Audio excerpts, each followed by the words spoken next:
Hello student, welcome to Jayashree teaching class. এখন আমরা চতুর্থ শ্রেণীর তৃতীয় পর্যায়ক্রমিক মূল্যায়ন 2024 বাংলা থেকে মডেল 8 সলভ করব। ঠিক আছে, দেখো কি রয়েছে। ফেরাজ খাঁয়ের বাড়ি কোথায় ছিল? উত্তর পশ্চিম সীমান্ত প্রদেশে। ঠিক আছে, তোমাদের এটা বলি, হয়তো ভুল ত্রুটি থাকতে পারে, অবশ্যই তোমরা কমেন্টে জানাবে, বিকজ আমাকে যার দিক থেকে খুঁজে গুগল সার্চ করে হয়তো করতে হয়েছে, তো সেক্ষেত্রে ভুল ত্রুটি থাকতেই পারে, তো কমেন্টে অবশ্যই জানাবে। ঠিক আছে। সন্ধ্যা তারারা কি বনে? স্বপন। দর্জিরা যতীনকে কি খেতে পরামর্শ দিয়েছিল? পেন্সিল। তারপরে কি বলেছে? বনহাঁস কি করছে? শ্যাওলায় ডিম ঢাকছে। ঘুম ভাঙানি কবিতায় কোন ঋতুর কথা রয়েছে? এটা হয়ে যাবে বসন্ত। সেবার বর্ষাকালে পিংলা নদীতে কটি শুশুক দেখেছিল? 7টি। জ্যোতির মায়ের নাম কি? শরৎ শশী। কে দাঁতে মিশি দিয়ে আসে? ঘুম পাড়ানি মাসি পিসিরা। সঠিক উত্তরটি নির্বাচন করো।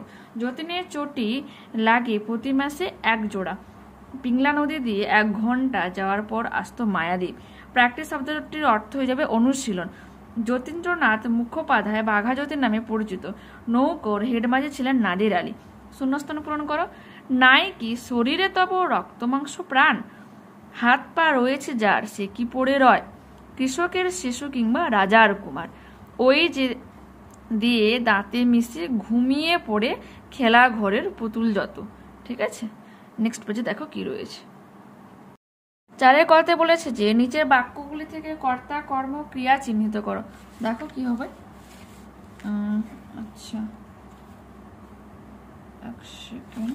এখানে রয়েছে আমার বন্ধু আমাকে বই দিল। আমার বন্ধু হয়ে যাবে কর্তা, আমাকে কর্ম, বইও কিন্তু একটা কর্ম, আর দিল হয়ে যাবে ক্রিয়া। তারপর বলেছে আব্বাস আর বাবু ফুটবল খেলতো। আব্বাস আর বাবু হয়ে যাবে কর্তা। ঠিক আছে, দেখো বাক্যে যার সম্পর্কে বলা হয়ে যাবে সে হচ্ছে কর্তা। সেই কর্তা কি করলো? হ্যাঁ, বা দেখো এখানে কি খেলতো? ফুটবল।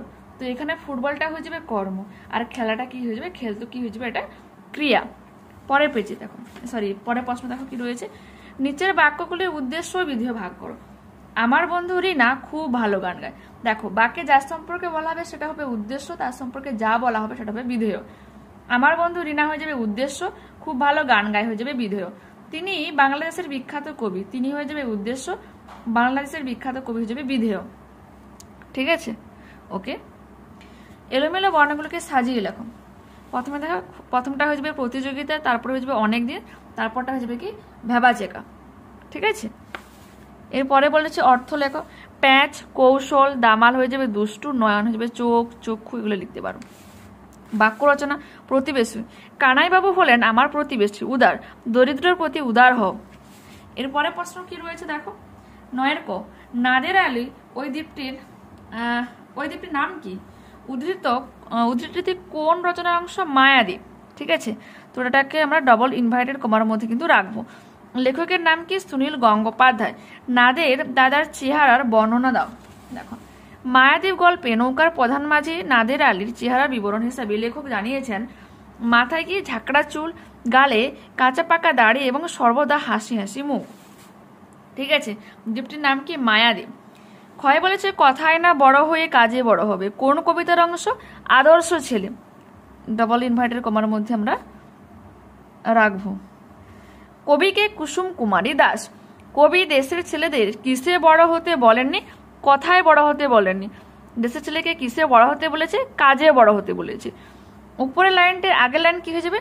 আমাদের দেশে হবে সেই ছেলে কবে বলে জিজ্ঞাসা সূচক চিহ্ন হবে। তোমরা বই থেকে পেয়ে যাবে। ঠিক আছে, মনে থাকে যেন, একটুও লাফাবে না। কার লেখা কোন গল্পের অংশ? সুকুমার রায়ের লেখা। ঠিক আছে, যতীনের জুতো গল্পের অংশ। কারা কাকে কথা বলেছিল? নাম না জানা দেশের মুচিরা এ কথা বলেছিল। ঠিক আছে, কাকে বলেছিল? তোমার বাচ্চাটার নাম কি? যতীনকে, যতীনকে এ কথা যতীনকে বলেছিল। ঠিক আছে, পরের প্রশ্ন আমাদের কি রয়েছে দেখো। তারা এই কথা কেন বলেছিল? কি লেখে? যতীনকে শায়েস্তা করার জন্য, যতীন যাতে না আরো আবারও এরকম ভাবে জুতো পরে লাফালাফি করে যাতে না ছিঁড়ে ফেলে, যাতে তার এই কথাগুলো তার মনে থাকে, হ্যাঁ, বেশি দিন তোটাকে সে টেকাতে পারে, সেজন্য কিন্তু তারা বলেছিল। লিখবে মায়াদেব গল্পের কথকের নাম কি? সুনীল গঙ্গোপাধ্যায়। পিংলা নদীতে কি দেখা যেত? পিংলা নদীতে কি দেখা যেত? শুশুক দেখা যেত। মায়াদ্বীপে দেখা মেয়েটি সম্পর্কে ছোট কাকা কি বলেছিল? মায়াদ্বীপে দেখা মেয়েটির সম্পর্কে ছোট কাকা জানিয়েছিল যে মেয়েটি হলো একটি মারমেড। মারমেডের দিকে তাকালে মানুষের কিছু হয় না, কিন্তু ওদের কষ্ট হয়, কারণ মানুষের দৃষ্টি ওরা কি হচ্ছে সহ্য করতে পারে না, সেই জন্য। ঠিক আছে, তারপরে কি লিখবে? যে প্রশ্ন রয়েছে, কে দরকারের সময় চশমা খুঁজে পান না? এটা হয়ে যাবে কি? মা। ওকে, নেক্সট ক্লাসে আবারও দেখা যাচ্ছে। এই পোর্শনটা একটু হিজিবিজিভাবে লেখা হয়েছে, বাট তোমাকে ম্যানেজ করতে হবে, বিকজ মানে আমার হাত হচ্ছে আমার সহায় হচ্ছে না, কিছু লিখলেই আমার পেন হচ্ছে কি। ঠিক আছে, সেজন্য আমি শর্টকাট করে এখানে লেখার চেষ্টা করছি। ওকে, তো নেক্সট ক্লাসে আবারও দেখা হচ্ছে। বাই।